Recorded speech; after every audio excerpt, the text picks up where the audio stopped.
Payg'ambarlarni tushida ko'rish to'g'risida. Savol. Assalomu alaykum ustoz. Rasululloh sallallohu alayhi va sallamni tushida ko'rgan odam cho'qim jannatga kiradi degan so'zning asosi bormi?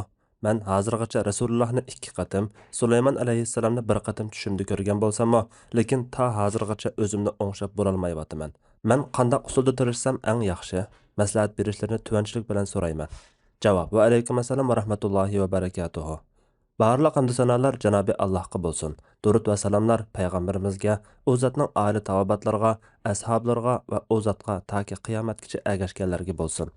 Sahoba kiramlar Rasululloh sallallohu alayhi va sallamni ko'rishga, billa hamroh bo'lishga musharraf bo'lgan. Rasululloh sallallohu alayhi va sallam hayot vaqtida sahoba kiramlarning fazli, jannatdagi martabalari haqida vahiy orqali xush bishorat berilgan. Rasululloh sallallohu alayhi va sallam vafot bo'lgandan keyin vahiy to'xtab ketganlikdan Rasululloh sallallohu alayhi va sallamni ko'rish sharofatiga noil bo'lolmagan keyingi taqvodor musulmonlarga yaxshi tush xush bishorat bo'lgandir. Abu Hurayra radhiyallohu anhu rivoyat qiladi-ki, men payg'ambar sallallohu alayhi va sallamning payg'ambarlikdan faqat xush bishorat olib keladigan ishlarla qoldi deganligini anglagan. Sahobalar: "Ya Rasululloh, xush bishorat olib keladigan ishlar nimalar?" dedi. Rasululloh: "Yaxshi tush" dedi. Payg'ambarimiz Muhammad Rasululloh sallallohu alayhi va sallamni tushida ko'rish ham naql, ham aql jihatdan cheklanmaydigan mumkin ishdir. Bu haqda aniq dalillar kelgan bo'lib, olimlarmi buni muayyanlashtirgan. Sahih hadislarda kelganki, Anas radhiyallohu anhu rivoyat qiladi-ki, payg'ambar sallallohu alayhi va sallam kimki meni tushida ko'rsa, haqiqatan meni ko'rgan bo'ladi. Chunki shayton mening suratimga kirib olmaydi. Mu'minning ko'rgan yaxshi tushi payg'ambarlikning 46 dan biridir degan. Abu Qatada radhiyallohu anhu aytadi.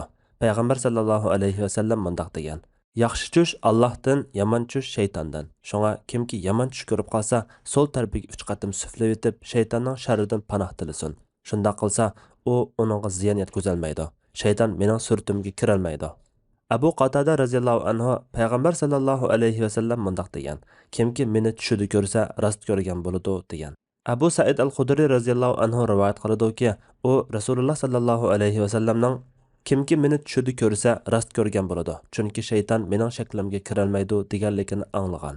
Lekin ba'zi olimlar yuqori hadislarni zohiriy ma'nosida tushunib mundaq degan: Rasululloh sallallohu alayhi va sallamni tushida ko'rgan har bir kishi mayli qaysi suratda ko'rishidan qat'iy nazar haqiqiy ko'rgan bo'ladi.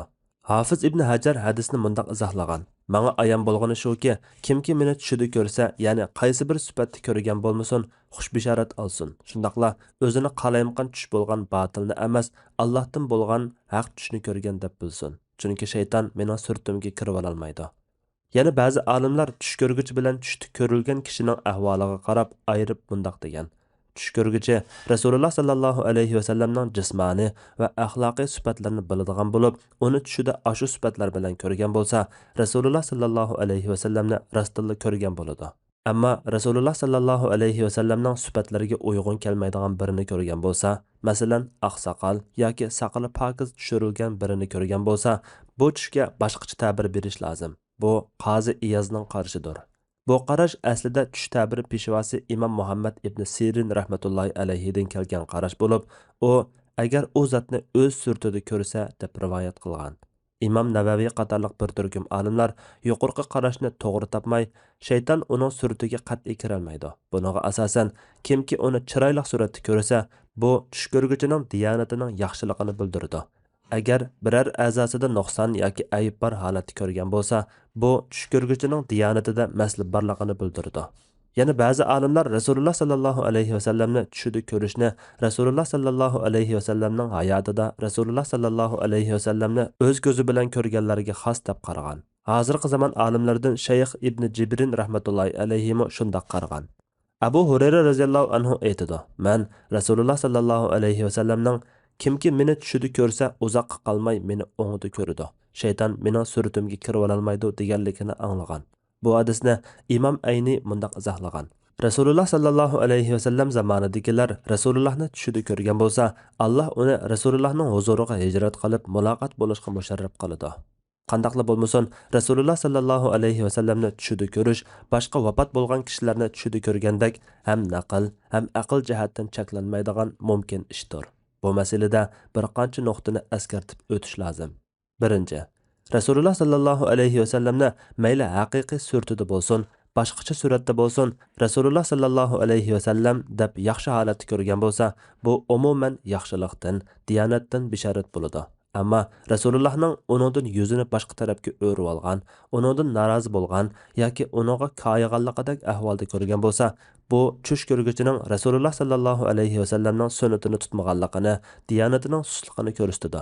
Demak, bu ahvolda bir xil aslatish va koyishni bildiradi. Ikkinchi, Rasululloh sallallohu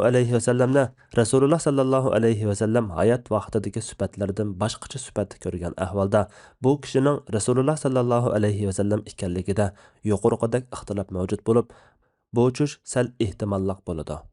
Uchinchi, ba'zi olimlar taxa Rasululloh sallallohu alayhi vasallamni vafot bo'lib ketgan chog'idagi taqi turqida ko'rsa, andin haqiqiy Rasululloh sallallohu alayhi vasallamni ko'rgani hisoblanadi deb qaragan bo'lsa-mu, to'g'risi umum ma'noda ilib Rasululloh sallallohu alayhi vasallamning hayotining yoshlik davri bo'lsin, qirin davri bo'lsin, ish qilib umrining oxirigacha qaysi bir bosqichdagi taqi turqida ko'rsalar, haqiqiy ko'rgan bo'ladi deyishdir. To'rtinchi, bir kishi Rasululloh sallallohu alayhi vasallamni tushida ko'rganida uni bir narsani qilishga yoki bir narsani qilmaslikqa buyurgan bo'lsa, to'g'ri qarashda bu tush bilan shar'iy hukm isbotlanmaydi. Shar'iy hukmni bekor qilib o'tkili bo'lmaydi.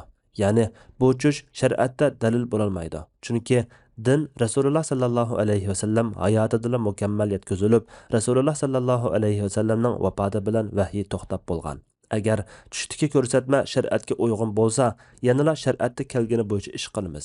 Uyg'un kelmasa, yanala shariatdagisi hisob bo'ladi.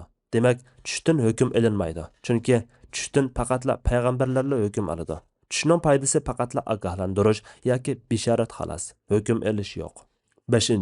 Birisi tushida Rasululloh sallallohu alayhi vasallamni ko'rganida shariatga xilof bo'lmagan biror ishni uningga aytgan bo'lsa, xolisa uningga ishonsa mayli. Biroq buni boshqalarga tashviq qilishga yoki tengishga bo'lmaydi. 6. Rasululloh sallallohu alayhi vasallamni tushida ko'rish bilan bo'lib ketib, real amaliyatimizda Qur'on hadisga amal qilishga tirishchilik ko'rsatmasak bo'lmaydi. 7. Biri, men Rasululloh sallallohu alayhi vasallamni tushimda ko'rdim desa, uni yolg'onga chiqarishgami, bakla ishinib ketishgami bo'lmaydi. Balki rost ko'rgan bo'lsa, bizga munosabati yo'q. Chunki hidoyat Rasululloh sallallohu alayhi vasallamni tushida ko'rishga bog'liq emas.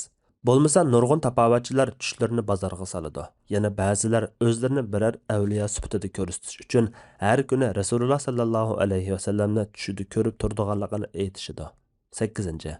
Boshqa payg'ambarlarni tushida ko'rishmi mumkin, lekin bu shar'iy hukm bilan munosabatsiz, faqat yaxshilikdan bishoratdir.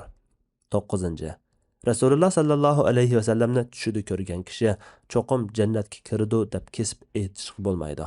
Bu vaqtda ba'zi yolg'on yoki bakla zaif hadislar rivoyat qilingan.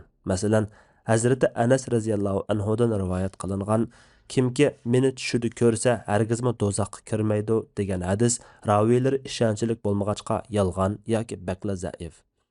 O'zimizni o'ngshash uchun Janobi Allohning kitobi, Rasululloh sallallohu alayhi vasallamning sunnatiga amal qilsak bo'ladi. Buning uchun ilm elish, amal qilish va Rasululloh sallallohu alayhi vasallamga ergashish lozimdir. Allah eng to'g'risini bilguchidir. Fatvoda Dr. Abdul Aziz rahmatulloh. Fatvolar majmuasi 1-tom, 16 nomorliq fatvo.